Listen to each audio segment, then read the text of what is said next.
நம்ம வயல் மாமரம். இப்போ பார்த்திங்கன்னா நம்ம சோளக்காட்டுக்கு தான் தண்ணி எடுத்துட போகிறோம். தண்ணி பாஞ்சிக்கிட்டு இருக்கு. அது இந்த வெயில் நாளில் பார்த்திங்கனாக்கா ஒரு சீக்கிரமாக ஓடி பாய மாட்டுது. அதனால் ஒரு நாளைக்கு 4 பாத்தி 5 பாத்தி தான் பாயுது. இந்த சைடு இருக்கிற சோளம் வந்து விளைஞ்சிருச்சு ஓரளவுக்கு. இது வந்து இப்போ தான் பூ விட்டு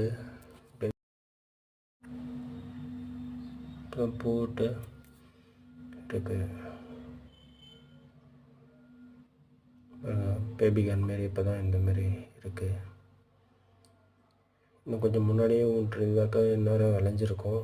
ஆனால் இப்போ கொஞ்சம் லேட் ஆகிடுச்சு. அதனால் இருந்தாலும் பரவாயில்ல, வந்துடுச்சு. இன்னும் 2 தண்ணி கட்டினா வந்துடும். இப்படி தான் ஃப்ரெண்ட்ஸ், விவசாயி வந்து கஷ்டப்பட்டு தான் வந்து தண்ணி பாய்ச்சிரும்.